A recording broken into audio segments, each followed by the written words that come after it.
que chequear es que tengan un proyecto completo, en lo posible, ¿no? O sea, si es una obra que es diseño-construcción, debe existir un proyecto definido. Ahora, si es una contratación, por ejemplo, fast track, que vamos diseñando y construyendo, bueno, puede ser que una parte del proyecto está desarrollada y a medida que se va construyendo se va desarrollando el resto. Pero vamos a plantear el caso en que se hace el diseño por separado de la construcción. Ustedes están llegando ese día, los contrató una empresa.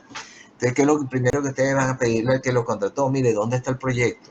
Ustedes tienen que empaparse en el proyecto, todos los elementos que conforman el proyecto. Entonces tiene que tener una disponibilidad. No le pueden decir, bueno, usted va a construir un edificio, pero no sabemos qué es lo que vamos a construir, no hay plano, no hay cantidades de obra, no hay especificaciones.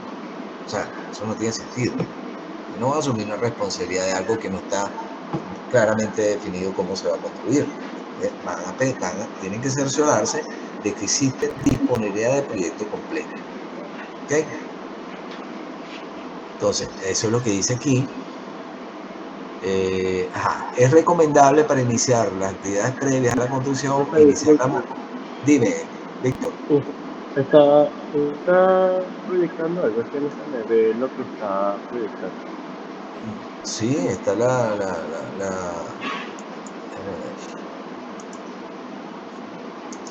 no, está. A ver. Ahora, ¿se ve la presentación? No, igual. ¿Será que salgo y vuelvo a entrar? Sí, los demás lo tienen en pantalla. Sí, profe, yo sí la veo. Ok, entonces dale ahí, ¿cómo se llama? Reinicia, a ver. Ok. Bueno, entonces fíjense, seguimos aquí, que es muy largo. Ok. Es recomendable para iniciar las actividades previas a la construcción, iniciar las modalidades de selección de contratistas para ejecución de obras, contar con el respectivo proyecto. No es recomendable, yo diría que es obligatorio.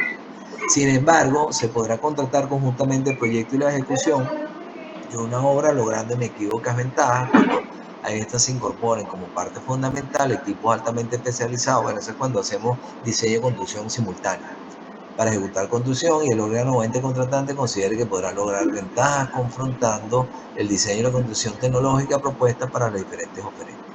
Bueno, luego, revisión de la memoria descriptiva del proyecto. Bueno, ¿qué es lo que vamos a construir? ¿Okay? Eso es como si ustedes van a armar alguna o compran alguna cosa y lo primero que deben leer son las instrucciones. Cómo ensamblan algo, cómo funciona. Bueno, las instrucciones de lo que van a construir es la memoria descriptiva. Entonces, revisión de la memoria descriptiva de los componentes del proyecto. ¿Qué es esto? Es un documento donde se exponen las razones que justificaron la solución adoptada, así como las hipótesis de análisis del diseño y en general todo lo necesario para dar una visión completa del conjunto del trabajo. Las memorias descriptivas deben permitir su debida y clara interpretación por otros profesionales. O sea, esto es lo que ustedes van a escuchar a veces esta frase, scope of work. Scope of work es el alcance del trabajo.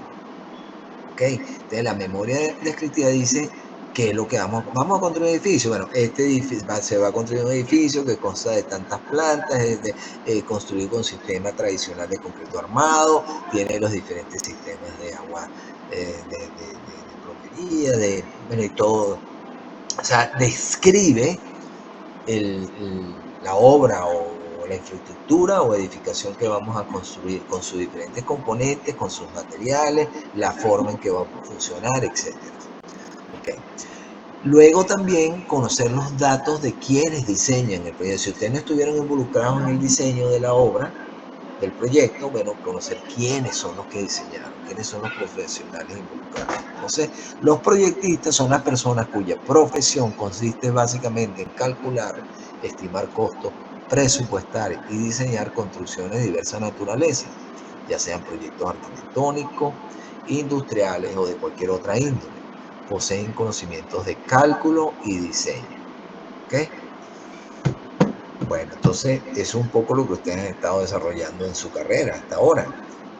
Proyectos de concreto, proyectos estructurales de acero, fluido, mecánica de suelos, etc. Entonces ustedes tienen capacidades para proyectar, ¿okay? Pero ustedes ahora van a desarrollar capacidades para construir, ¿ok? Bueno, entonces aquí hemos visto los primeros tres aspectos. Sigamos.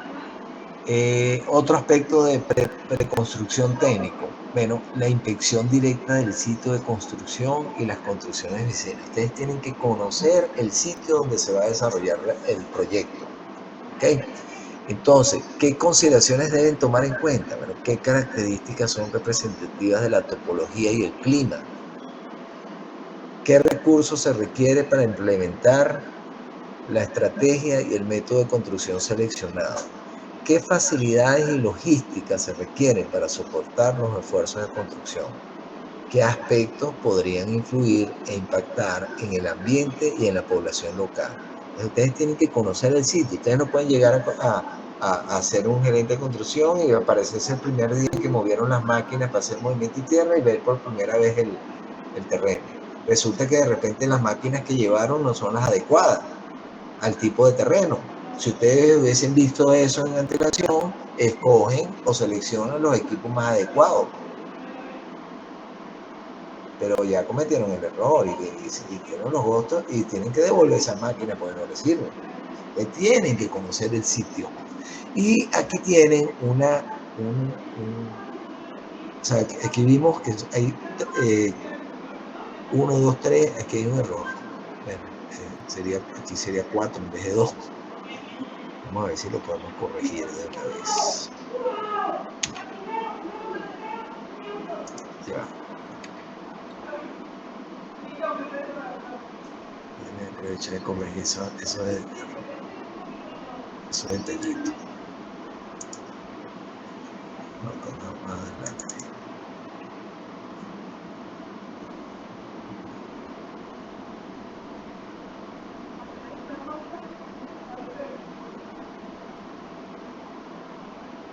Ya. ¿Alguna pregunta? Aquí.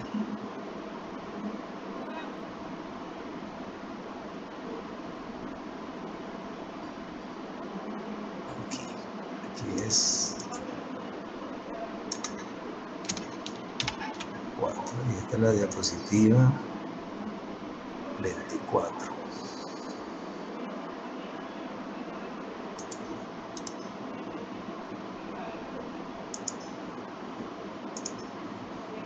Ok. Entonces, si se fijan, aquí tenemos 1, 2, 3 y 4. Y en la siguiente vemos cuáles son los aspectos, por lo menos los más importantes, que deben tomar para cada uno de esos puntos, ¿no? Entonces, no lo voy a leer algunos de esos recuadros para que tengan más o menos la idea de qué se trata. Por ejemplo, características y representativas de la topología del clima. ¿Qué debo yo tomar en cuenta? Por ejemplo, la geología del sitio, la cobertura del suelo, si hay vegetación, si hay edificaciones existentes, los drenajes, las condiciones de las aguas superficiales, si hay quebradas, ríos, lagos, lo que sea, ¿no? Condiciones subterráneas, cuál es el nivel freático de ese terreno. Si yo voy a hacer una excavación para un sótano, por ejemplo, ok, y resulta que si yo no tomo en cuenta el nivel freático y resulta que tengo la mesa de agua alta, cuando yo voy a excavar, esa excavación se me va a inundar. Entonces yo tengo que prever que tengo que tener unas bombas de achique ahí para descargar la excavación que estoy haciendo.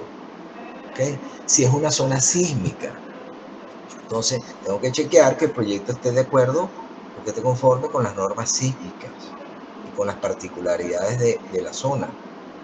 ¿Okay? Entonces, si paso al caso, el punto 2, condiciones y recursos que sean necesarios para la implementación de la estrategia y método de construcción seleccionado. ¿Cuáles son los accesos al sitio donde va a ser la construcción? Hay carreteras, hay autopistas, hay puertos, Por ejemplo, la disponibilidad de mano de obra. Yo voy a tener que llevar personal allá o consigo personal capacitado para el tipo de construcción que voy a ejecutar en la zona. Si voy a hacer la obra en el Amazonas, por ejemplo, probablemente no voy a conseguir trabajadores de construcción en esa zona. Entonces voy a tener que llevar trabajadores de otras zonas del país a ejecutar esa obra. Entonces eso implica que tengo que tener un campamento, que tengo que tener dormitorios, que tengo que tener alimentación, una serie de cosas que al final se reflejan en los costos del proyecto. La disponibilidad de materiales, por ejemplo, disponibilidad de plantas de concreto, localización de servicios existentes, hay electricidad, hay agua, hay sistema de recolección de agua servida, hay internet, hay telecomunicaciones, dispongo de áreas de depósito y almacenamiento.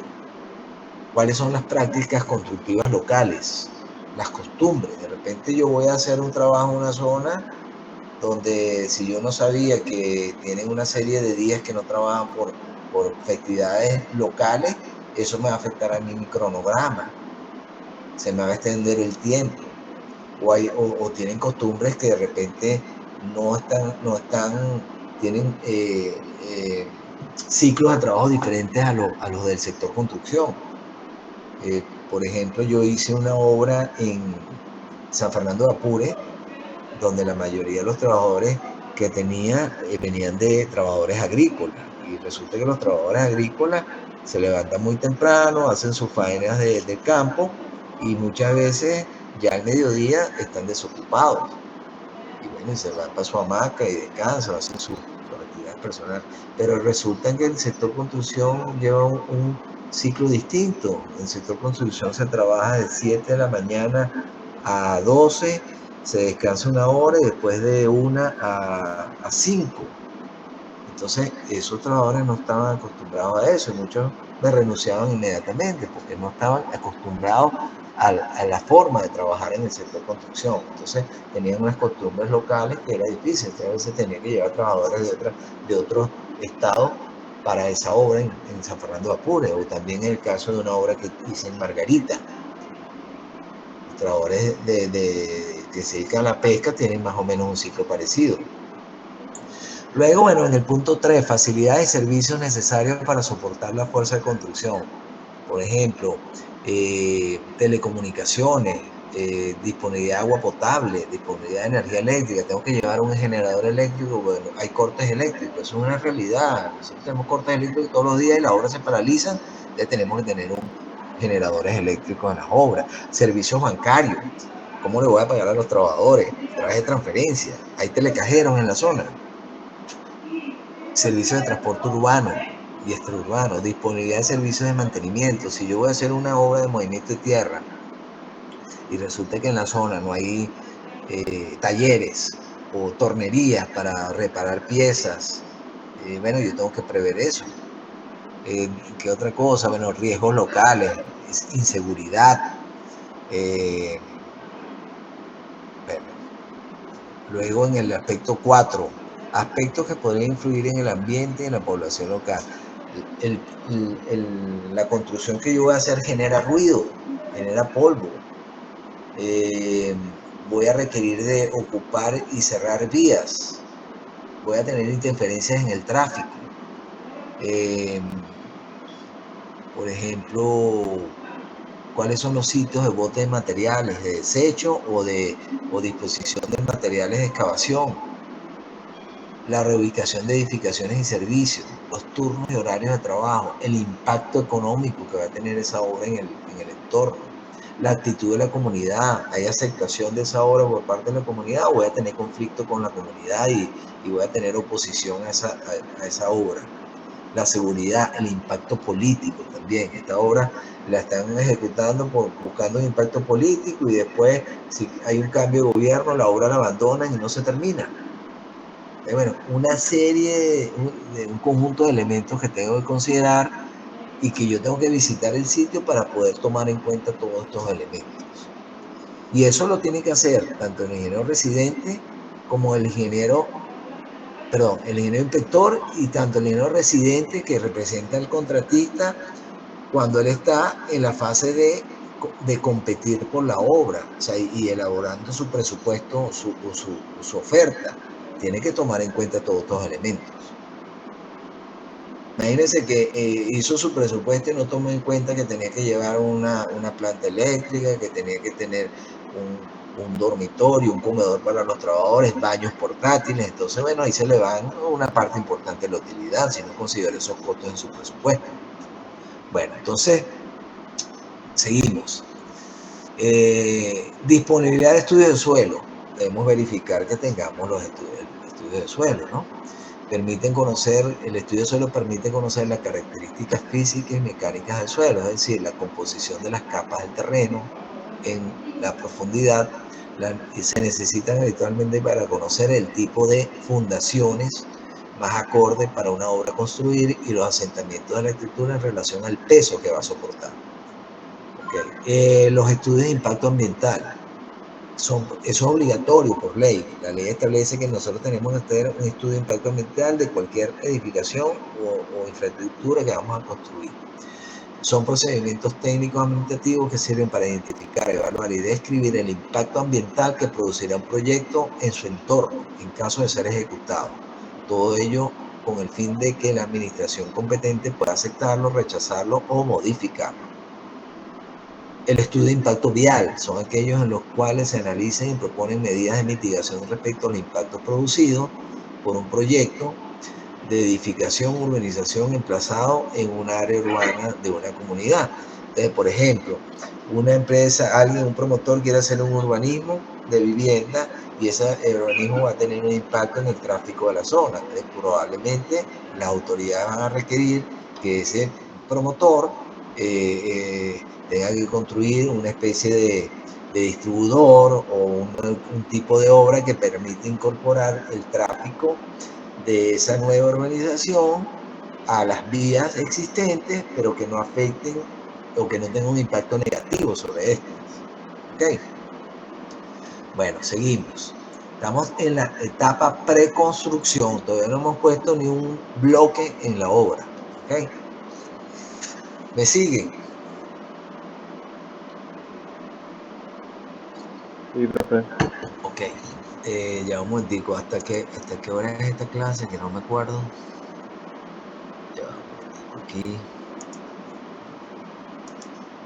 Bueno, nos queda un poquito. Supuestamente es hasta las 10. Ok, sí, vamos a avanzar porque esto es muy largo. Ok. Seguimos. Por lo menos ver hasta la contra. Ok, luego seguimos en actividades de preconstrucción. Ver los requerimientos que ustedes van a tener si la obra requiere excavaciones, ¿no? Para sótanos, fundaciones, tanques, etc. Entonces, es ver qué equipos requieren. ¿Okay? ¿Qué tipo de suelo es? Si hay roca o es tierra. Los equipos que utilizamos para excavar en roca son distintos a los que utilizamos para excavar en tierra. Y los costos son diferentes, los rendimientos van a cambiar. Entonces tenemos que ver eso antes de escoger los equipos que vamos a llevar a la obra. ¿Okay? Si es con roca, tenemos que tener taladros hidráulicos, compresores, etc. Si es con tierra, bueno, excavadores normales. Pero también tenemos que prever los sitios donde vamos a disponer nosotros los materiales que se generen por las excavaciones o por las demoliciones. No es que nosotros vamos a agarrar esos materiales y esos escombros y los vamos a tirar en la esquina, en la primera esquina que vemos, ¿no? No podemos porque eso está regulado. Existen sitios que están permitidos por la alcaldía o por las autoridades competentes, que son los sitios donde podemos disponer de esos materiales. Igualmente también de los sitios donde podemos extraer materiales, porque lo hacemos donde primero nos provoque, ¿no? Entonces, si hay trabajos de excavación, se requieren, los trabajos de excavación se refieren al proceso de retiro de tierras para la construcción de una fundación o cuando por necesidad arquitectónica o condiciones geotécnicas se requiera. Y los sitios de disposición son las áreas autorizadas para la disposición de materiales de excavación o residuos de construcción. Por ejemplo, aquí en Barquisimeto está el relleno sanitario o el botadero, como le dicen coloquialmente, que queda por allá por Pavia, y es el sitio donde nosotros podemos disponer los materiales sobrantes de las excavaciones o los escombros que generen la demolición de una edificación. O sea, no los podemos tirar en cualquier sitio.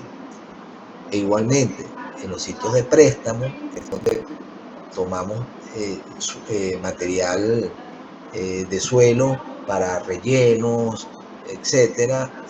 Bueno, esos son sitios también, o donde sacamos granzón, por ejemplo, son sitios autorizados para hacerlo. No podemos hacerlo en cualquier sitio, ¿no? Entonces nosotros con antelación tenemos que prever eso, programarlo, planificarlo. Ok. Luego, los levantamientos topográficos. Okay. Ustedes vieron topografía en su carrera, su pensum tiene topografía. Esa es una actividad que está cambiando muchísimo. Hay desarrollos tecnológicos increíbles. Bueno, no se imaginan, con esta revolución digital que estamos viviendo, pues esto es un cambio radical en la topografía. Pues ya el teodolito y el nivel quedaron obsoletos, ya estamos hablando de levantamiento a través de láser, a través de satelitales, que son menos altamente precisos y que permiten hacerlo de una manera rápida con unos rendimientos increíbles. Pero bueno, al final el concepto es el mismo. O sea, ¿qué hacemos con un levantamiento topográfico? Bueno, es un estudio técnico y descriptivo del terreno que vamos a desarrollar o que está desarrollado examinando la superficie terrestre, en la cual se tienen en cuenta las características físicas, geográficas y geológicas del terreno, pero también sus variaciones y alteraciones. Se denomina a este acopio de datos o plano, se denomina a este acopio de datos o plano que refleja el detalle y sirve como instrumento de planificación para edificaciones y construcción. Existen diferentes tipos de levantamientos topográficos, ¿no? Hay levantamientos urbanos, donde se levanta pues una zona de una ciudad, levantamientos catastrales que sirven como un inventario de las edificaciones que están implantadas en determinadas zonas de la ciudad, levantamientos topográficos de construcción que determinan pues las elevaciones, las pendientes, las curvas de nivel, los cuerpos de agua, etcétera. Los levantamientos hidrográficos, bueno, esto un poco los cuerpos de agua, los levantamientos forestales. Pero bueno, hay diferentes modalidades de levantamientos topográficos que nosotros debemos estar familiarizados, que debemos revisarlos antes de comenzar la construcción. Okay. Luego, chequear la disponibilidad de los cómputos métricos. Okay. Aquí podemos definir como disponibilidad de los cómputos métricos, la solicitud de los presupuestos para las obras y la disponibilidad de materiales, equipos y mano de obra. Debemos chequear eso previo a iniciar los trabajos. ¿Qué es un cómputo métrico? Es el cálculo detallado de las cantidades de obra, o quantity takeoff en inglés. Cómputos métricos sobre los planos. O sea, nosotros podemos medir o evaluar los cómputos métricos en base a los planos antes que esté construido. Pero también, me estoy adelantando, porque eso sería cuando se construye, podemos verificar en sitio las cantidades de obras realmente ejecutadas. ¿Okay? Bueno, aquí me adelanté, que ya estamos en la construcción. O sea, verificamos midiendo en sitio las cantidades que están en el diseño, en el plano, que pueden variar, puede ser que sean más o puede ser menos. Por eso se generan aumentos o disminuciones de obra. ¿Okay? Luego tenemos los presupuestos de construcción, ¿no? Que pueden ser presupuestos de la totalidad de la obra o pueden ser presupuestos por especialidades. Podemos tener el presupuesto de las instalaciones, el presupuesto de los acabados, el presupuesto de la estructura, etc. Y podemos tener el conjunto, ¿no? Es un documento cuyo objetivo final es establecer el valor final para la realización de una obra de construcción. Eso nos va a determinar el nivel de inversión que tenemos que hacer. Este presupuesto se suele dividir en varios capítulos para diferenciar las diferentes partes que componen la obra, como las acabo de decir. Y la disponibilidad de los insumos o recursos es la previsión de la disponibilidad de recursos requeridos para el proyecto. En la identificación de materiales, equipos y mano de obra se analiza la disponibilidad para materiales y equipos en cuanto a volúmenes existentes, periodo de producción, precio de adquisición, calidad, grado de transportabilidad, etc. Mientras que en cuanto a mano de obra se toma en cuenta la cantidad, el nivel de capacitación, especialidades, costos, etc. Por ejemplo, imagínense si ustedes están haciendo una subestación eléctrica y esa subestación eléctrica incluye un transformador de gran magnitud. Esos transformadores gigantescos que vemos a veces, un transformador, por decir algo así, de 2000 kilovatios. Eso es un transformador que ustedes no lo pueden agarrar y montarle una camioneta picó y no, es un transformador que tiene unas dimensiones muy importantes, un gran peso, que tiene que ser transportado por equipos especiales. Entonces ustedes tienen que prever la logística de eso. ¿Cómo van a descargar ese transformador? ¿En qué equipo lo van a transformar? ¿Cuáles son las vías que van a tomar? Ese transporte que lleva ese transformador va a pasar por unos puentes. Porque esos puentes tienen capacidad de soporte fíjense que el transformador y el vehículo que lo lleva pesan, por decir algo, 30 toneladas. Esa carga la soportan los puentes por donde está previsto que pase. O si hay un túnel, las dimensiones del transformador son de tal magnitud que permiten que pase ese túnel. Ustedes tienen que ver toda esa logística, tienen que prever todo eso. ¿Ok? O, por ejemplo, están construyendo un edificio de 20 pisos. Evidentemente ese piso necesita la instalación de uno o más ascensores. Pero resulta que un ascensor ustedes no van a una ferretería y lo compran.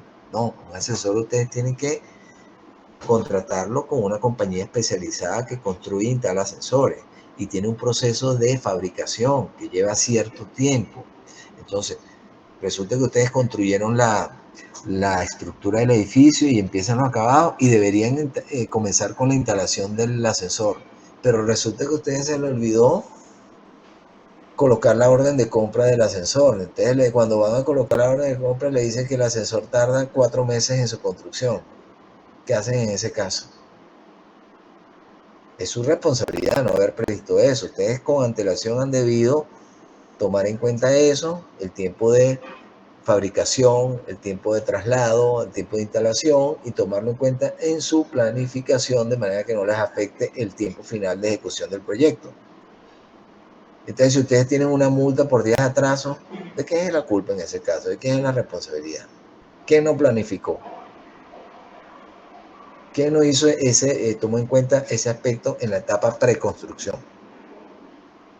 Y bueno, igualmente los aspectos que tienen que ver con costo, con disponibilidad, etc. Con cada uno de los recursos o insumos que vamos a incorporar al proyecto.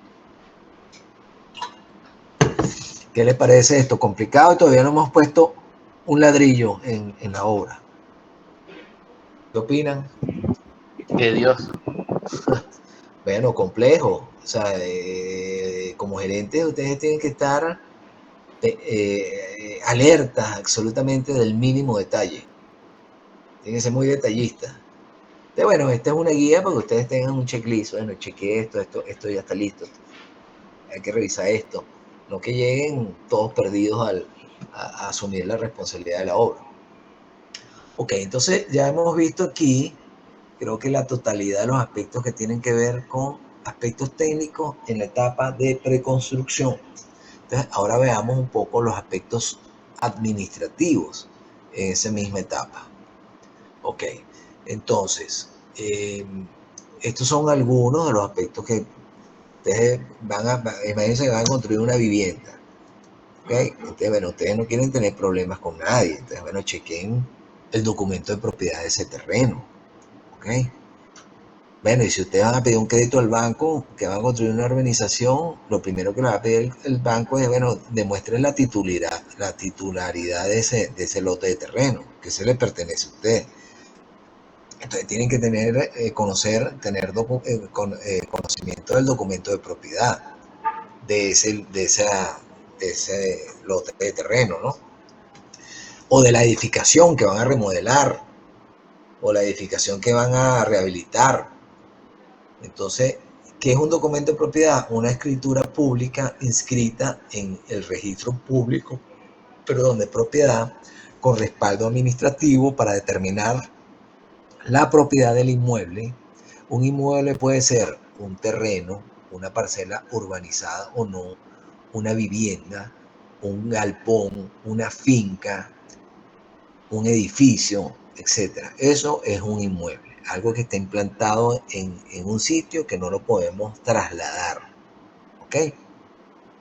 Un mueble, un bien mueble, es algo que nosotros podemos trasladar, pues una computadora, un escritorio, una silla, una planta eléctrica. Eso es un bien mueble. Un bien inmueble es lo que les comenté anteriormente.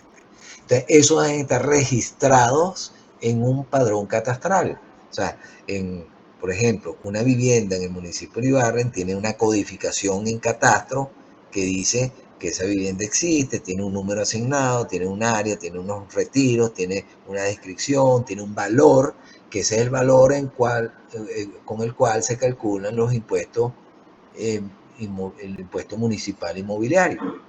Okay, que muchas veces dicen el impuesto de frente, pero ese es el impuesto municipal inmobiliario, que se paga por el hecho de tener un bien inmueble en un municipio. Okay. Luego tenemos la mensura catastral, que es el procedimiento por el cual se prueba la existencia del inmueble. Se determinan sus límites, su forma y su ubicación. Todo ello se documenta en el plano de mensura.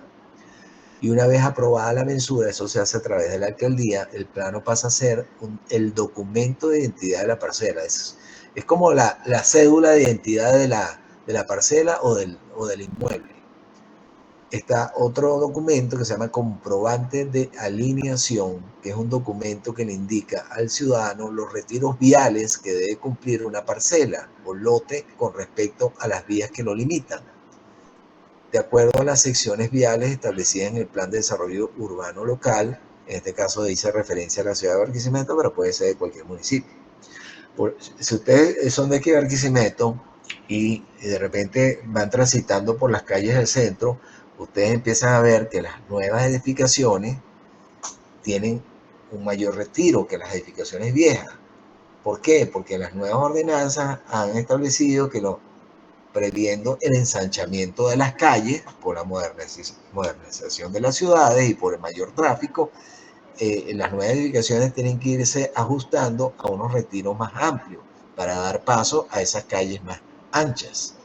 Entonces, ese comprobante de alineación es el que determina cuáles deben ser los retiros viales que deben tener cada edificación. ¿Ok? Entonces, por eso, una edificación vieja, si se demuele, la nueva edificación tiene que cumplir con esos retiros viales a través del comprobante de alineación. Luego está la solvencia municipal de propiedad inmobiliaria, que es también conocida como solvencia de derecho de frente, que es un certificado que otorga cada alcaldía al contribuyente para certificar que se encuentra solvente con su impuesto de inmuebles urbanos. Acuérdense que los municipios, su presupuesto está basado pues, en los impuestos que cobra, impuestos municipales de frente inmobiliario, impuestos de vehículos, por ejemplo, las licencias de licores, etcétera. Esos son las patentes de funcionamiento de industria, son los que generan los impuestos para los presupuestos municipales. Bueno, entonces, eso seguimos. Esos son algunos elementos que ustedes deben administrativos que deben comprobar. Luego tenemos la aprobación de las variables urbanas fundamentales por parte de la Dirección de Planificación y Control Urbana y la aprobación de las variables urbanas fundamentales por la Dirección de la Ingeniería Sanitaria. Entonces, en el caso de la ingeniería sanitaria es la que determina la dotación de servicios que requiere una edificación. O sea, es la asignación de cuántos litros de agua, de consumo de agua, va a estar esa edificación en función de la cantidad de baños que pueda tener, la cantidad de usuarios que tenga la edificación. Bueno, eso creo que ustedes cuando vieron instalaciones sanitarias les enseñaron cómo calcular la dotación de una edificación. Entonces, es la cantidad de volumen por unidad de tiempo de agua potable asignada a la unidad consumidora, habitante, cama, hospital, área de riego, lavado, etcétera, expresada en litros por habitante por día. ¿Okay? Esa es la dotación y eso lo hace la ingeniería sanitaria. Luego tenemos las variables urbanas. Es muy importante. O sea, si nosotros vamos a hacer una edificación en un municipio, no podemos hacer una edificación donde a nosotros nos provoque, sino donde está permitido. O sea, no podemos hacer, por ejemplo, una vivienda en un área de donde está permitido industrias, y no podemos hacer una industria en áreas donde está en zonas residenciales. O no podemos construir una edificación comercial en un área que está destinada para uso recreativo. Entonces, eso, las variables urbanas determinan, parte de lo que determinan es eso, ¿no? Entonces, son el conjunto de restricciones o limitaciones definidas en la normativa aplicable a un determinado terreno que va a ser desarrollado mediante un proceso de urbanización o de edificación. La normativa aplicable a un tercero aparece definida en los instrumentos jurídicos nacionales, estatales y locales, como lo son los planes de desarrollo urbano, local y las ordenanzas municipales. Entonces, aquí tienen un ejemplo. Por ejemplo, en el caso de este, tenemos la zona ZRC, que es zona residencial consolidada. Este es el código, y más o menos cuáles son las zonas en el caso de Barquisimeto que tienen esa zonificación. Entonces, que aparece Urbanización Santa Cecilia, Urbanización Villa París. Este como que es el de Cabo, este es el de Palavecino, sí. Los Amanes, Roca del Valle 2, bueno, etcétera, La Morenera. Entonces dice qué tipo, cuál es la densidad neta de habitantes por hectárea, si es para vivienda unifamiliar. En esta zonificación permite vivienda unifamiliar, vivienda unifamiliar y bifamiliar, viviendas multifamiliar, que son edificaciones, y comercio local. Dice la densidad por hectárea, que requiere, en este caso, vivienda unifamiliar, 225 habitantes por hectárea, el área mínima 200 metros cuadrados, frente mínimo 8 metros, construcción neta 150%, los retiros de fondo, pues requiere 3 metros de fondo. O sea, quiere decir que la edificación no puede estar pegada a la pared perimetral, sino que tiene que estar separada 3 metros. Bueno, entonces ahí se establecen las condiciones de las ordenanzas de acuerdo a la zonificación. ¿Me siguen? ¿Sí, no? Sí, profe. Claro. Ok. Sí. Bueno, luego tienen las garantías de... Aquí me brinqué. Bueno, de las garantías... Bueno, el permiso de construcción. Ok. ¿Qué es el permiso de construcción? Los permisos de construcción los emite la alcaldía. Nosotros tenemos que llevar vamos a iniciar, sobre todo las obras privadas, porque las obras públicas ellos no piden permiso. ¿Quiénes piden permiso? No necesitan pedir permiso. Claro, deben cumplir con las ordenanzas municipales, pero las obras privadas tienen que pedir permiso a la alcaldía y tienen que cumplir con ciertos requisitos, entre esos que cumplen con las ordenanzas municipales, las dotaciones, etc. Pero existen diferentes tipos de permisos de construcción. Estos se tramitan ante la administración local para realizar cualquier tipo de construcción. Supone la autorización municipal para realizar las obras. Su fin es comprobar la adecuación de la solicitud de permiso a lo establecido en la normativa urbanística. Dependiendo de la legislación vigente en cada región o municipio, podrían estar sujetos a permiso de obras las siguientes actividades.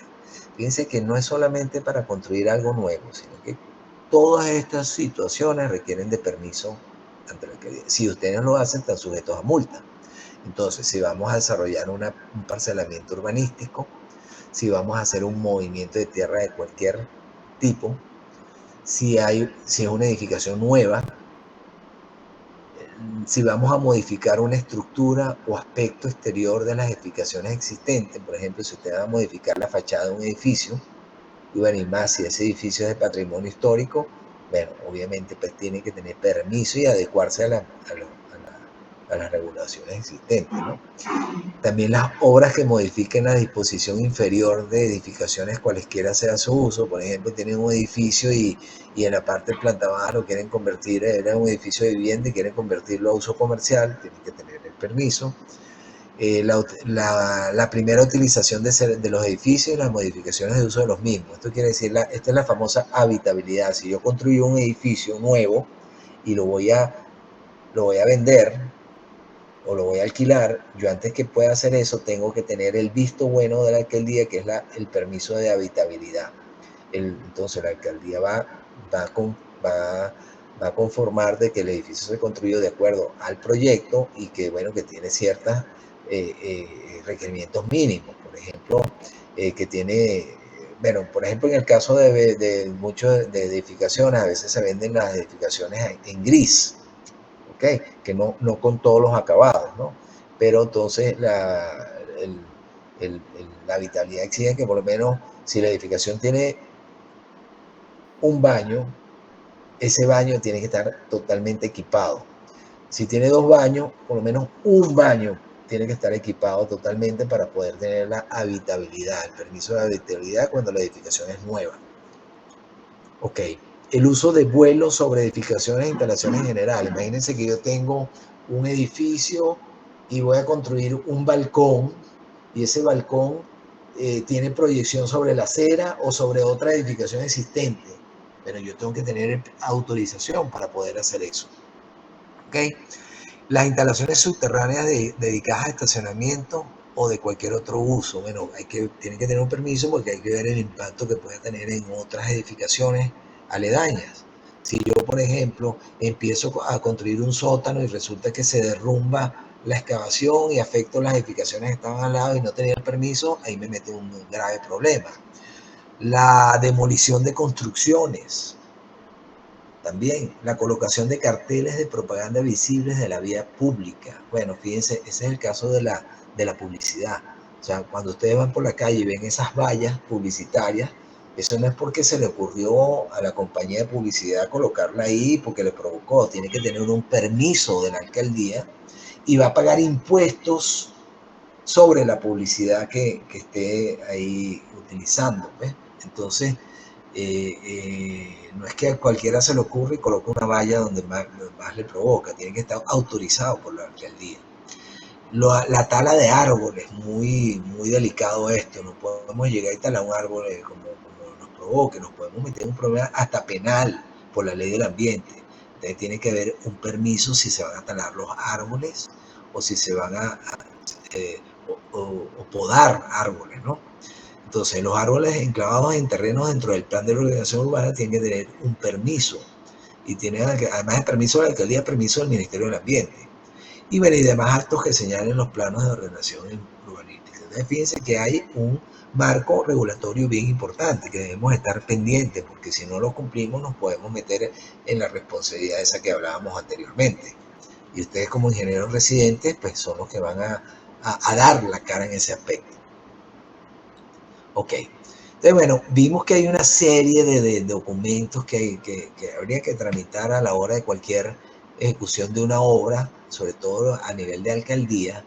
Y aquí tienen un diagrama que yo hice, lo diseñé hace tiempo, porque la verdad que es medio engorroso todo ese papeleo y a veces uno cuando no está familiarizado se pierde.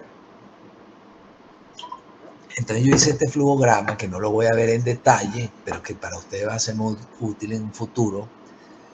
No lo vamos a ver en detalle porque se ve muy pequeñito, ¿no? Lo pueden ver ampliado en otra oportunidad.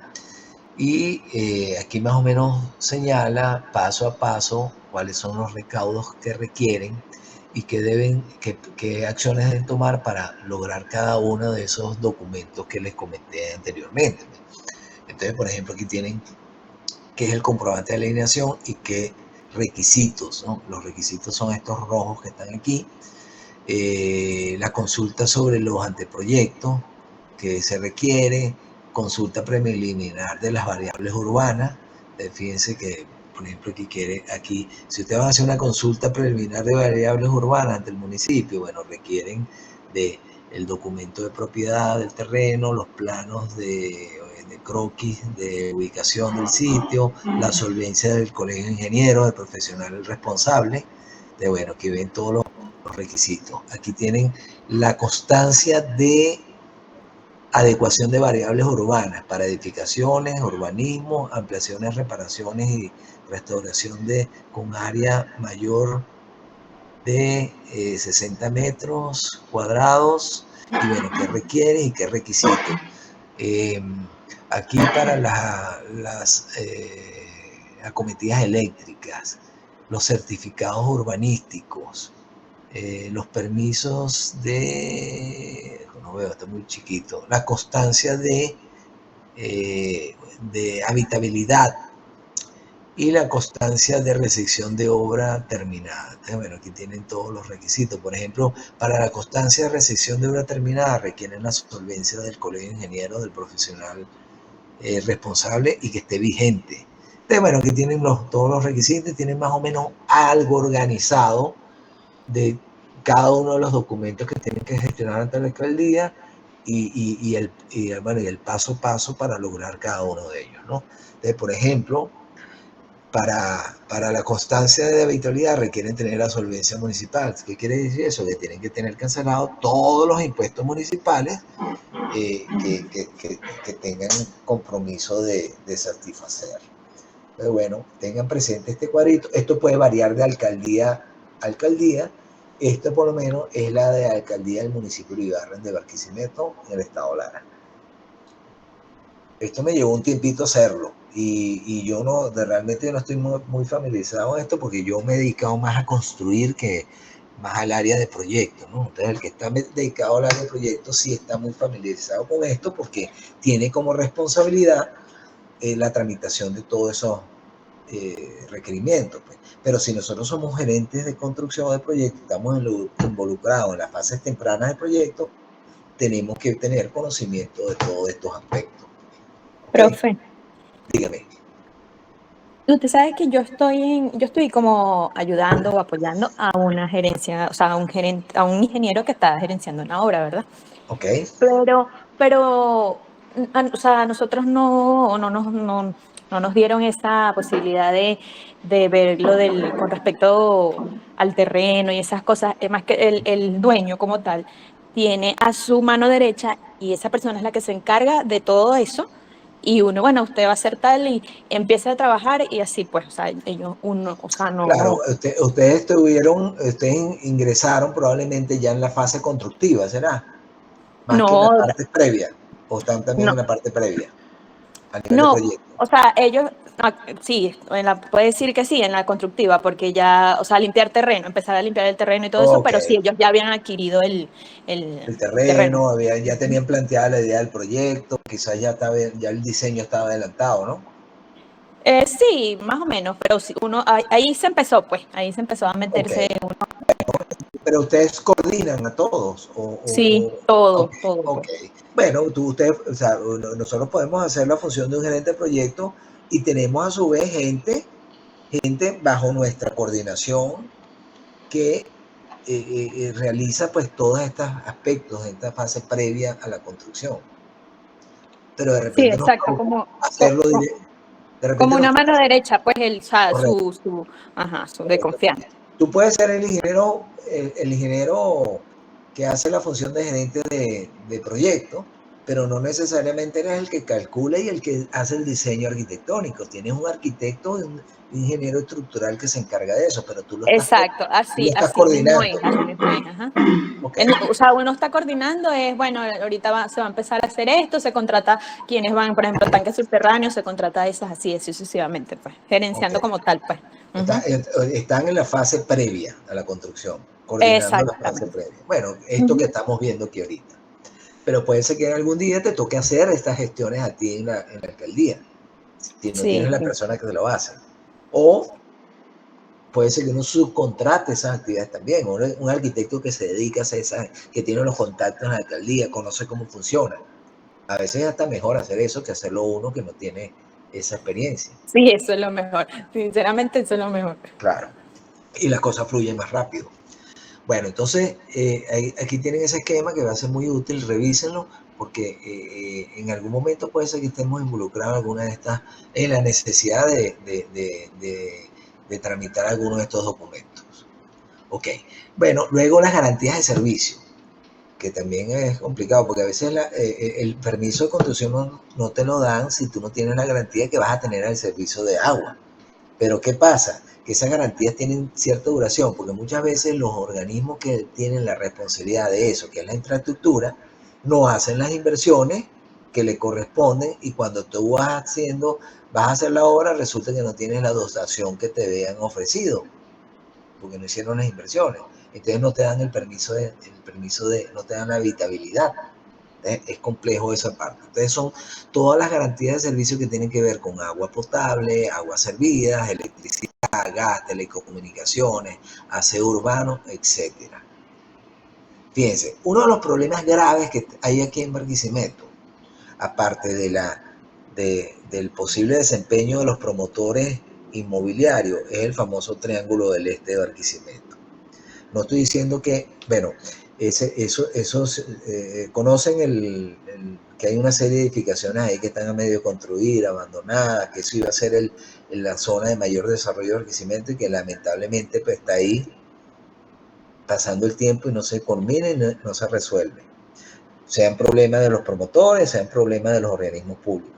Pero uno de los elementos que influyó ahí es que se habían establecido unas garantías de servicio, sobre todo en la parte eléctrica, que requería que la empresa eléctrica tenía que hacer unas inversiones en unas subestaciones eléctricas para garantizar el requerimiento de capacidad eléctrica se requería para alimentar todos esos nuevos edificios, y resulta que nunca se hizo.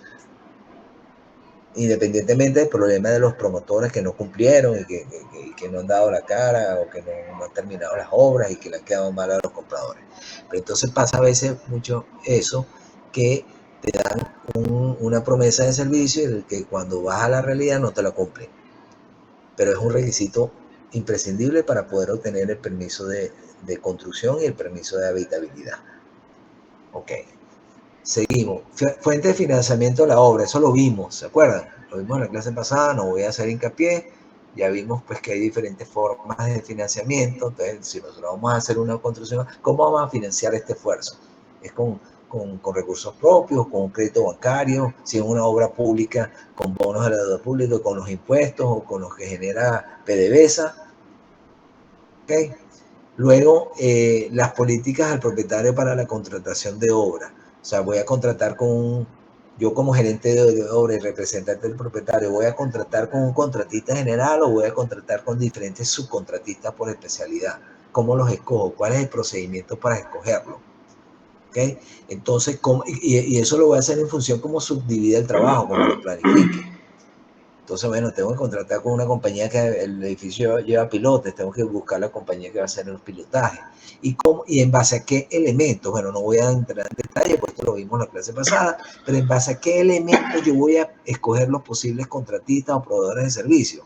En base al precio, en base a la capacidad técnica, en base a la experiencia que tenga, el récord de trabajo ejecutado, los controles de calidad que aplique, en cuanto a la planificación que tenga ese contratista o subcontratista, en cuanto al equipo humano con el que cuente, equipo administrativo, equipo técnico, y posiblemente en cuanto al diseño que proponga, si ese contratista además de eso está proponiendo algún sistema constructivo, algún diseño específico. Entonces, yo voy a evaluar en base a estos criterios, ¿no? Este conjunto de atributos. ¿Cuáles son los subcontratistas o el contratista general con el cual voy a llevar adelante la obra? ¿Ok? Luego,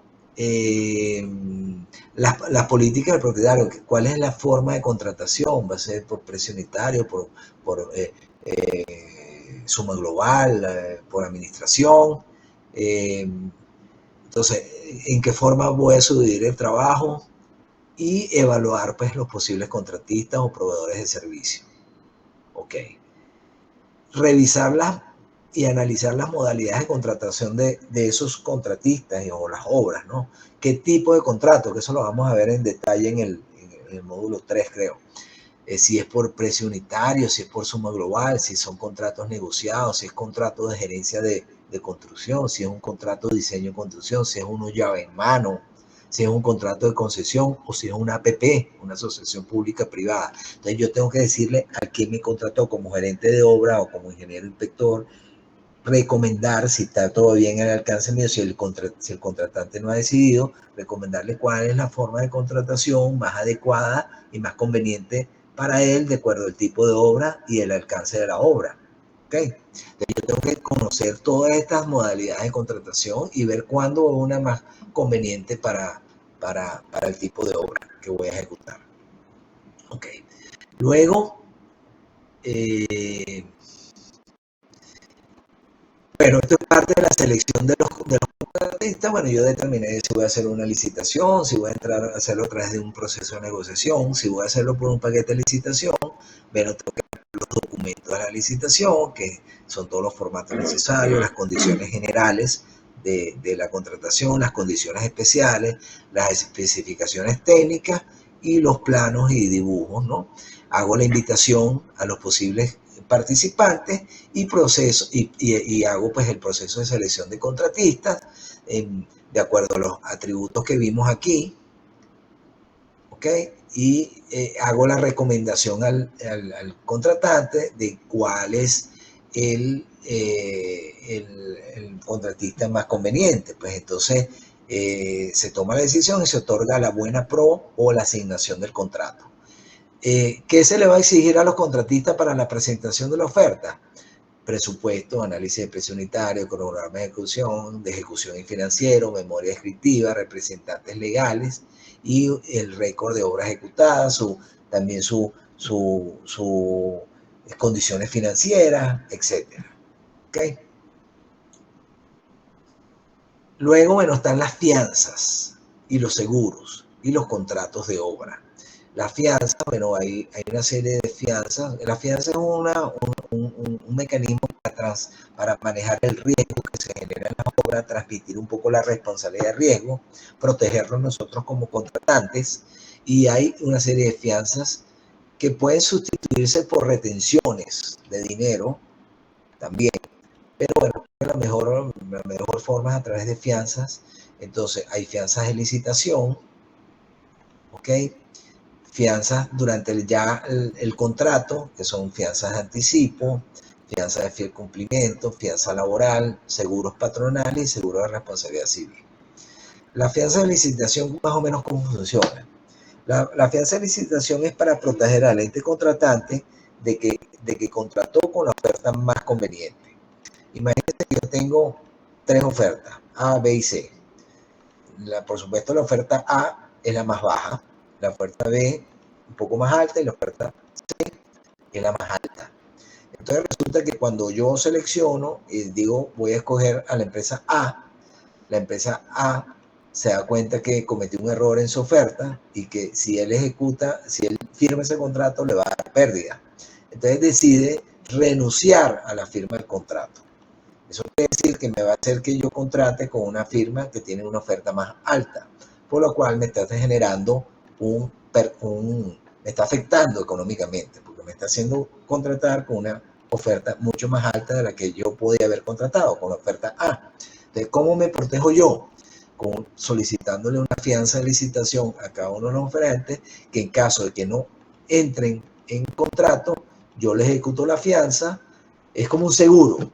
La compañía de seguro me compensa por la diferencia, o sea que no tengo ninguna pérdida, pero la compañía de seguro va a ir contra la empresa que no cumplió, que no honró el contrato, y bueno, lo demandará.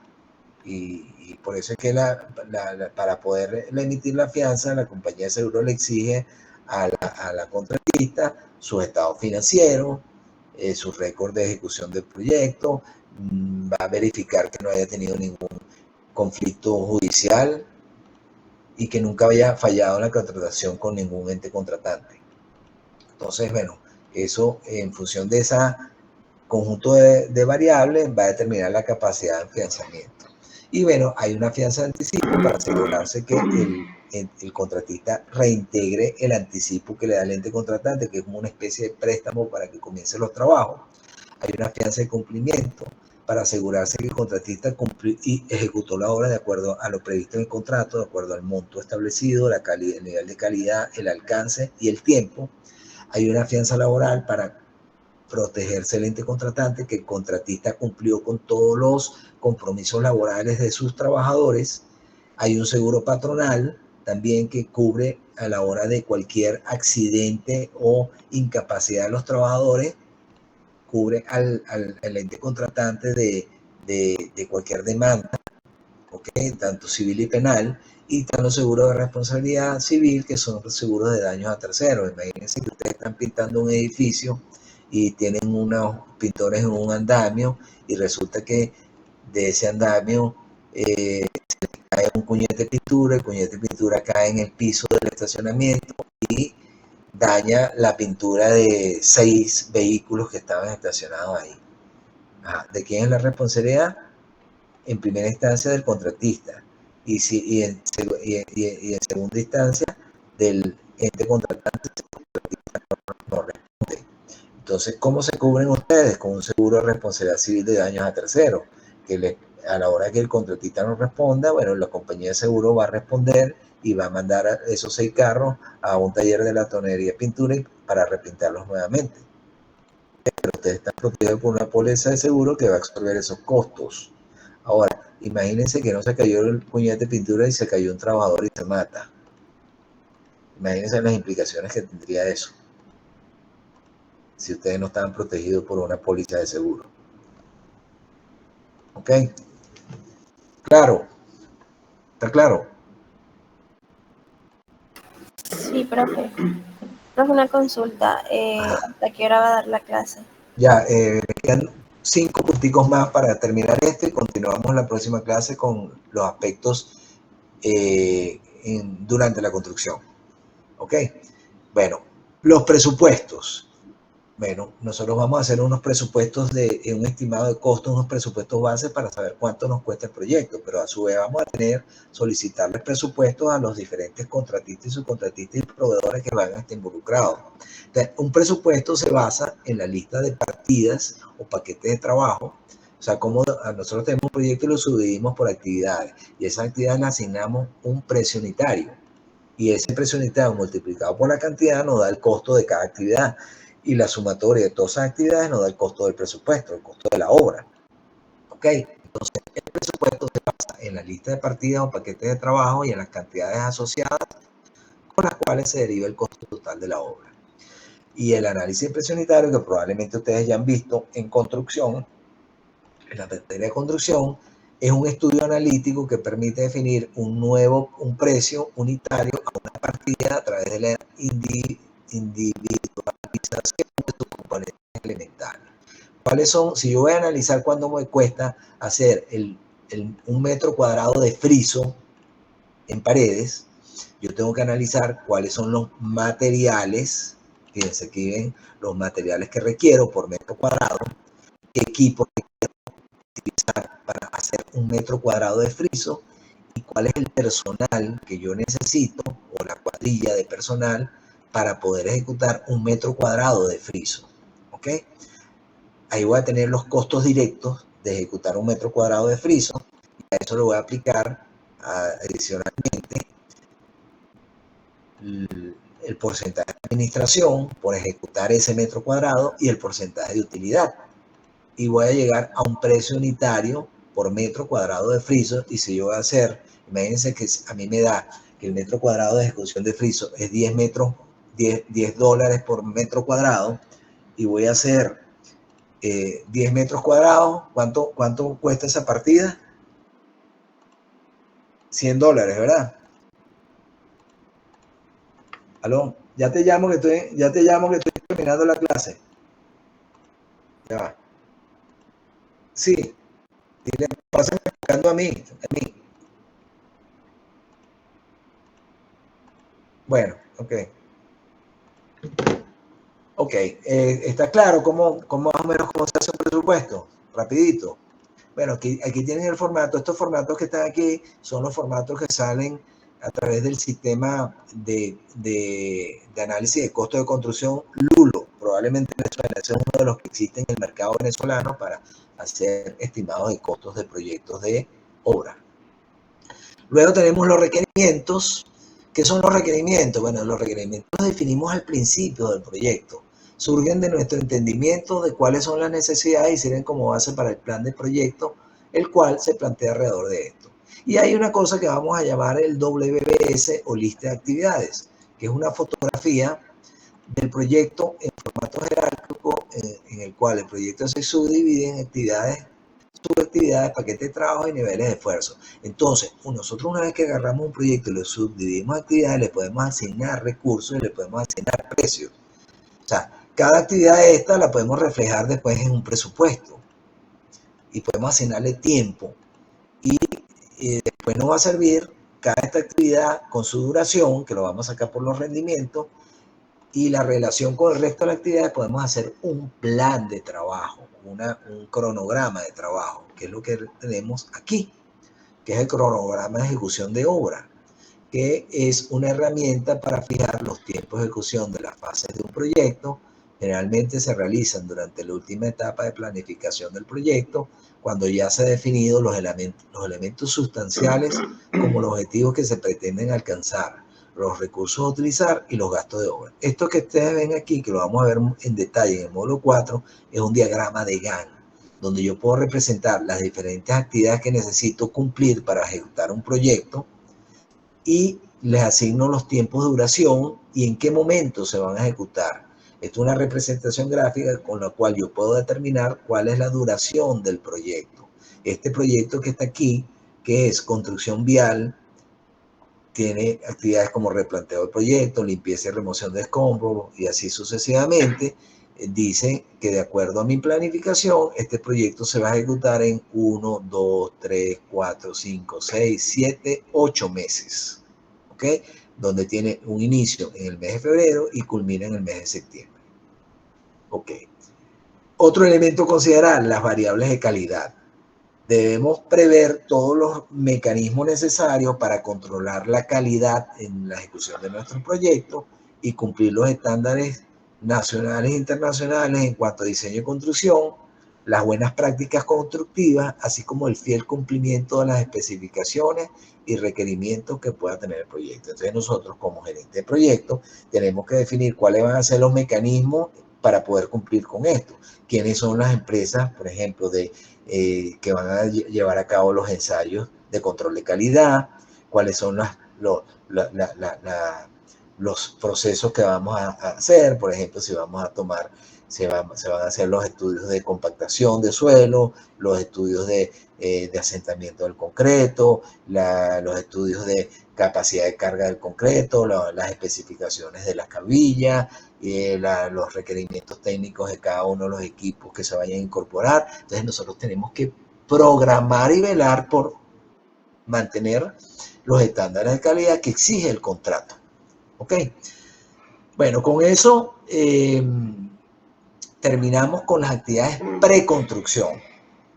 Lo que he querido hacer en esta oportunidad bien en detalle, de manera que vayan entendiendo la secuencia y que estén sobre todo conscientes de todos los aspectos a considerar.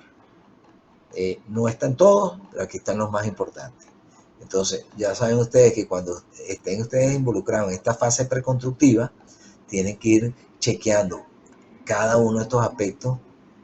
Bueno, algunos aplicarán, otros no aplicarán, dependiendo del tipo de proyecto. Pero bueno, tienen una guía, así como cuando se monta un piloto en un avión y tiene una checklist y chequea, bueno, que funcione tal reloj, que funcione tal mecanismo, que funcionen los alerones, que funcione el combustible, porque si no chequean con eso, en medio del camino pueden tener problemas graves. Y hay un poco de gente que lleva ahí atrás que están bajo su responsabilidad. Entonces, esto es igualito. Como si ustedes fueran pilotos de un avión, tienen que ir chequeando paso a paso que se vayan cumpliendo cada uno de estos aspectos, de manera que el proyecto fluya y esté siempre enmarcado dentro de las fronteras del proyecto, en las que siempre les digo, que esté dentro del presupuesto previsto, en el tiempo que está planificado, con los estándares de calidad requeridos y con el alcance definido del proyecto, de manera que el proyecto cumpla los objetivos previstos y que al final los clientes que van a ser los usuarios estén satisfechos de ese proyecto y lo utilicen a lo largo de la vida útil de ese proyecto. Ok, bueno, con eso concluyo y creo que haya sido positivo el día de hoy. Y bueno, no hicieron muchas preguntas, pero bueno, tal vez reflexionen sobre esto en estos días y en la próxima clase pues estoy a la disposición para aclarar cualquier duda o cualquier inquietud. Ok, bueno, muchas gracias y bueno, me despido para que... dígame, Víctor. Yo todavía tengo problemas para poder acceder al documento de ambiente de la Ajá, sí, construcción. la verdad no lo he chequeado. Déjame actualizar en ese Ducla, puede ser que se haya perdido el link. Bueno, restablecerlo de nuevo. Ok. Y me avisa si Ok, no, y si no lo subo por el WhatsApp. ok. Bueno, Bueno, ¿cuándo ok, lo va a hacer usted vayan para... trabajando en las actividades. Nos queda una semana más para culminar este módulo. Ok. Hay muchísima información que no vamos a poder ver, pero les va a quedar en el Seducla. Bueno, muchas gracias y nos vemos.